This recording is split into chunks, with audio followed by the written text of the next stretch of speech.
Þakka ykkur fyrir þessar hnitmiðuðu og fínu kynningar og þá skulum við snúa okkur að spurningum til ykkar ýmis málefni sem prófastarnir hafa komið sér niður á, spurningar sem hafa verið ræddar og þið hafið reyndar fengið sendar. Og mig langar til þess að biðja Bjarna Grímsson, sóknarnefndarformann, að byrja. Gjörðu svo vel. Já, komið sæl. Það snýr svolítið og gustar svolítið kirkjuna núna þessa dagana og það spurning hvernig kirkjan stendur. Hvar teljið þið helst til úrbóta? Það stjórnsýslan, kirkjuþing og kirkjuráðið? Það skipulagið, prófasdæmin, sóknirnar? Það sambandi við ríkisvaldið, aðskilnað ríkis og kirkju, fjármál, þá safnaðana og svo þá kirkjustofnunar? Hvert ykkar álit? Bjarni, beinur þessu til, Ég beini þessu náttúrulega bara til, ef ekki taka þetta bara í röð. Jú, viltu hafa sömu röð eða? Tekur ekki sömu spurningarnar og eru á blaðinu sem við fengum? Jú, þetta eru stöðu kirkjunum. Já. Kannski aðeins að breyta röðinni, ég legg til að við byrjum á Gunnari Sigurjónsssyni og tökum svona og svo svona. Þá bara höfum við það svona.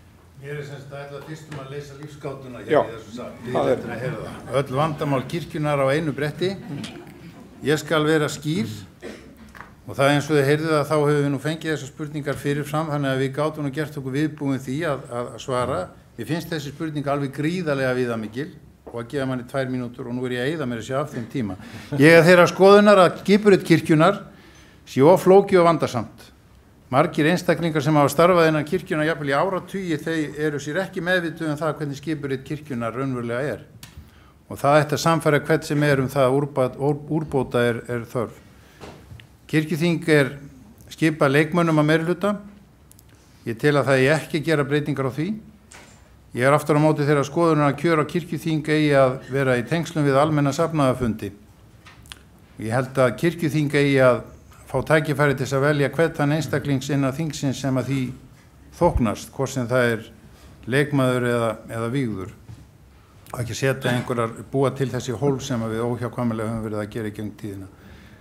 Ég held að kirkjuþing eigi ekki að breyta samþykktum prestastefnu kennimannleg málefni en geti vísa málum aftur til umfjöllunar á prestastefnu ef að þurfa þykir. Og ég þeirra skoðunar að í flestum atriðum í athugasemdum ríkisskoðunar eigum við að fara að því sem að þau hafa lagt til og þá hafa milliþinganefnd og að lokum. Ég tel að biskup Íslands eigi ekki að vera forseti kirkjuráðs og vegna þess að ég vil að fólk skipti með sér verkum meira og ég vil stuðla að raunverulegri valddreifingu innan þjóðkirkjunar. Þú gafst mér merkið. Það var 1 mínúta eftir. Gríðlega. Hvað var það fjármál safnaðana? Þá það ljóst að niðurskurður ríkisvaldsins á sóknargjöldum orðinn alvarlegur vandi. Ríkisvaldi innheimtir sem svarar það bil 1200 krónum á félagsmann og skilar tilbaka rétt rúmum 700 krónum. Hvað þýðir þetta? 20 sekúndur. Já.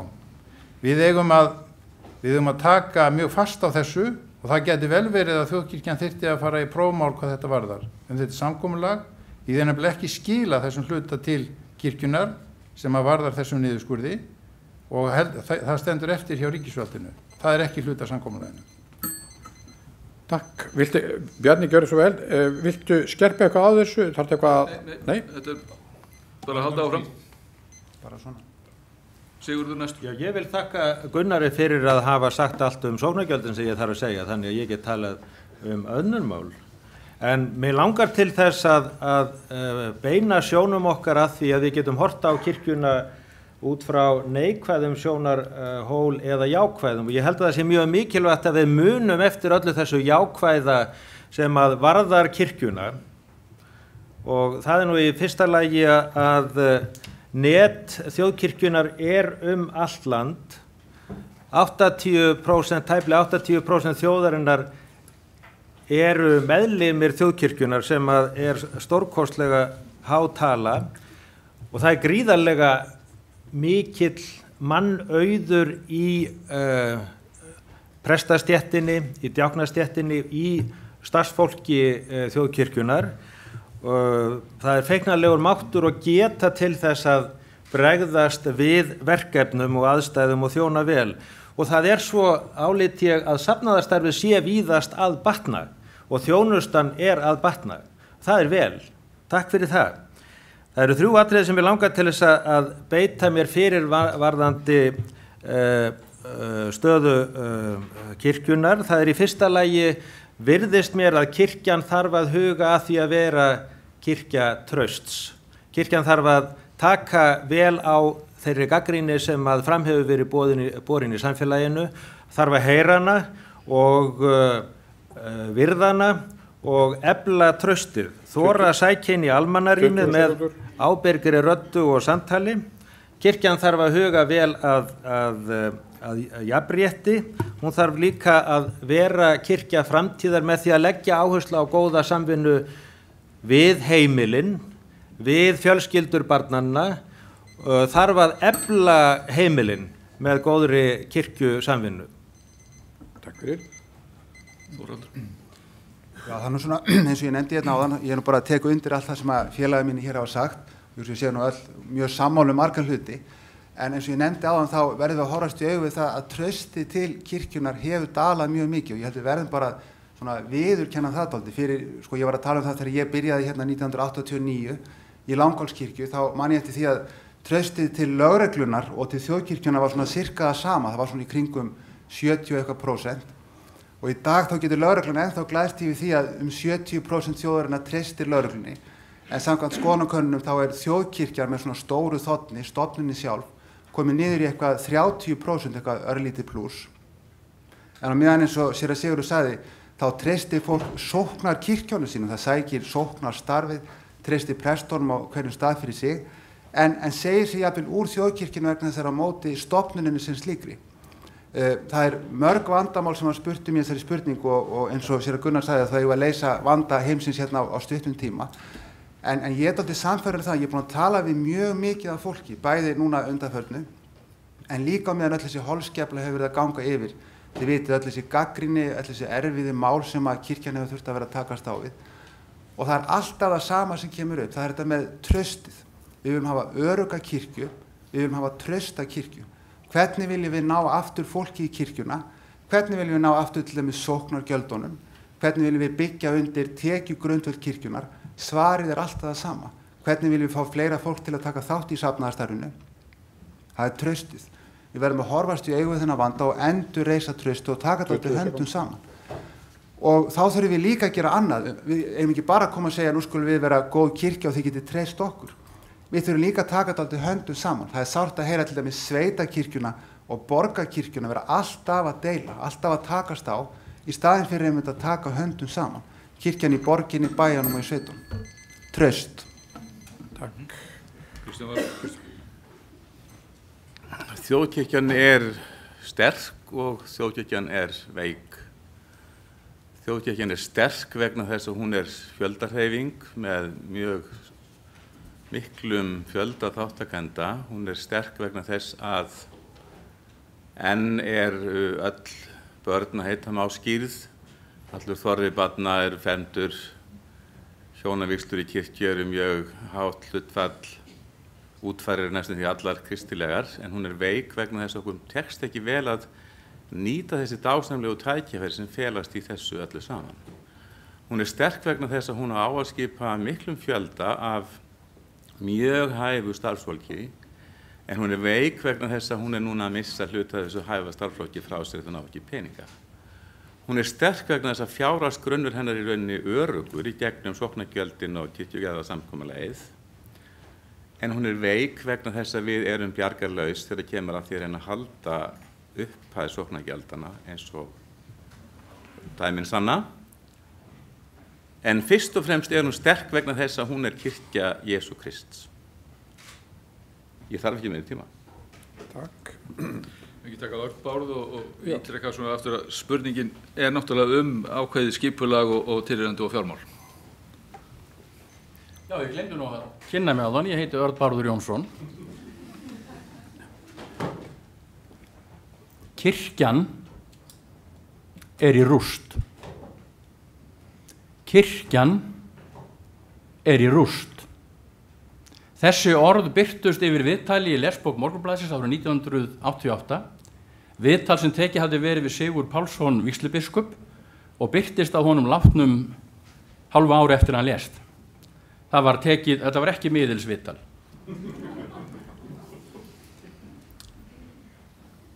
Honum fannst kirkjan verið í rúst vegna þess að strúktúr kirkjuna væri í rúst. Hann talaði biskupsembættið sem væri í útjaðri í Reykjavík og vildi efla biskupsstólana fyrir norðan og sunnan.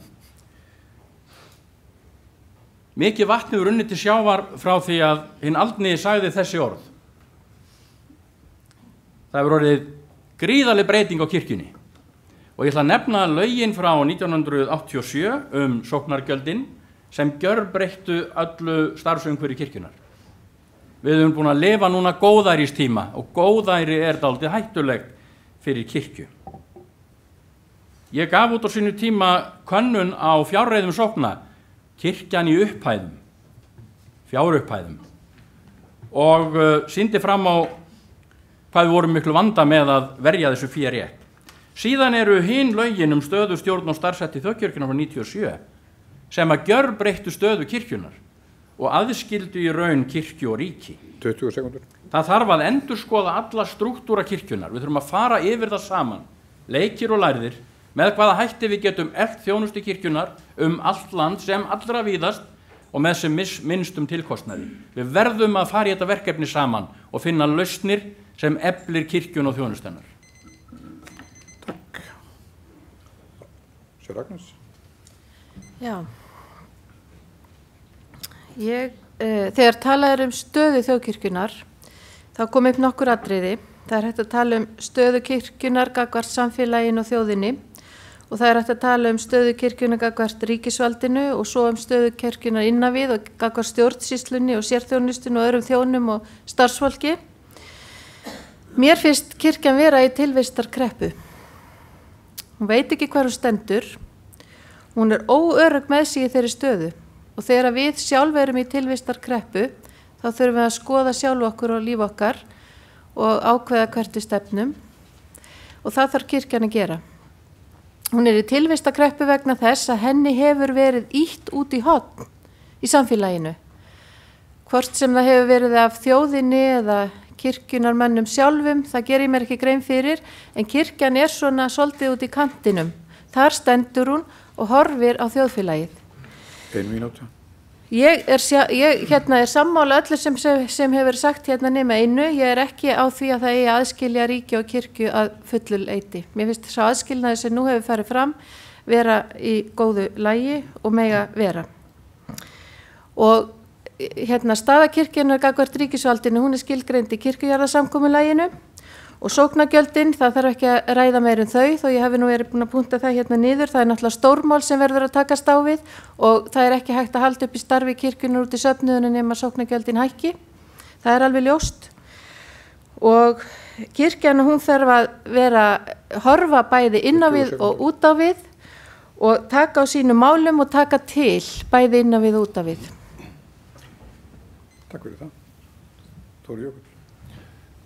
Já, kæru fundarmenn, mér fór eins og Erni Bárði að ég glemdi að kynna mig. Nú er blaðran þrungin og maður getur talað léttar þegar við sitjum hérna og þetta er komið í gang. Það sem að hér er spurt er á margan hátt ímyndar vandamál, ekki ósvipað og stundum var talað hér fyrir hrun gagnvart íslensku bankakerfi. En ímyndar vandamál kirkjunar mega ekki vera í brennidepli. Því að þau koma því í raun og sann afskaplega lítið við hvað kirkjan gerir eða kann að gera sem söfnuður Guðs. Og við megum til með að kveðja þennan þangagang og þetta hugarfar. Kirkjan, hún getur í sjálfu sér verið afskaplega sátt við hvert það skipulag sem í raun skilar tilgangi sínum og þjónar markmiðum hennar. Og þar sem ég hef látið frá mér fara, ég vilji hér fleiri biskupsdæmi, þá álít ég að skipulagsvandi þjóðkirkjunnar, hann sé ekki bundinn við það eitt. Skipulag kirkjunnar virkar ekki. Söfnuðirnir virka ekki. Fólki er alveg sama hvaða söfnuði það tilheyrir. Fólk er búið að gleyma því að Guð afhendir hverjum söfnuði prest sinn. En við höfum dottið í þá gildru hér að þjóna eftir vinsældastaðli í samfélaginu. Og prestar hafa lagt talsvert upp úr því að náð slíkum staðli verða eins og stjörnur á markaði sem á ekki verða aðfrekar en öðrum stjörnum í Hollywood. Og þetta gerir það stundum að verkum að allir eru dálítið eins og á móti öllum 20 sekundur og þurfa að standa sig sem slíkir. Og gleymist að sem söfnuður þá þurfum við að rækta prestin okkar líka. Og ég minni á það að það kemur ekkert í stað hinnar staðbundnu kirkju, það er að segja safnaðarins og starfs hans. Takk fyrir. Sigríður. Ég ætla að byrja á því að tala um styrkleikana. Vegna þess að ég held að til þess að geta klárað okkur á veikleikunum að þá þurfum við að byggja á styrkleikunum. Og það sem að mér langar til að nefna fyrst, ég er ekki að finna upp neitt hjól og flestir hafa nefnt þetta á undan mér en ég ætla að gera það samt til að minna okkur á að mesti styrkleiki okkar er náttúrulega boðskapurinn sem að við flytjum. Það eru gæðin sem að við höfum, erindi sem við höfum til þess að færa öðrum. Annað sem að er líka styrkleiki, það er fólkið okkar. Það eru prestarnir og djáknarnir og biskuparnir og það er líka starfsfólkið og ekki síst þá eru það sjálfboðaliðarnir sem að kirkjan á. Allt þetta fólk sem að við getum með réttu kalla starfsmenn í Guðsríkinu eru svo mikið gæði sem að kirkjan á. Við eigum líka trúarhefð og trúartengsl við fólkið í landinu og eitt atriði sem að mér finnst vera jákvætt og mikilvægt sem við erum með núna er vaxandi samstarf sókna. Það kemur ekki endilega til af góðu en það er samt jákvætt. Það sem við getum kallað neikvætt og er erfitt nú stundir, það er borgvæðingin, það er það hvernig fólki flykkist úr sveitunum í borgina og hvað er erfitt að sinna því þar og hvað þjónustunetið okkar verður gisið út á landi. Það er fjölhyggjan. Ég vil meina það að við þurfum að læra að tala á nýjan hátt við nýja kynslóð, þar sem að við erum ekki ein, þó við séum kannski stærst. Það er að fólk upplifi sér valdlítið. Það eru erfiðleika vegna hrunsins og hér hafa sóknargjöldin verið nefnd og ýmis sértæk vandamál eins og deilurnar í kringum samkynhneigð og kynferðisofbeldi og annað slíkt. Og nú þurfum við að byggja á styrkleik okkar til þess að vega upp á móti veikleikunum og til að leysa veikleikana. Takk fyrir.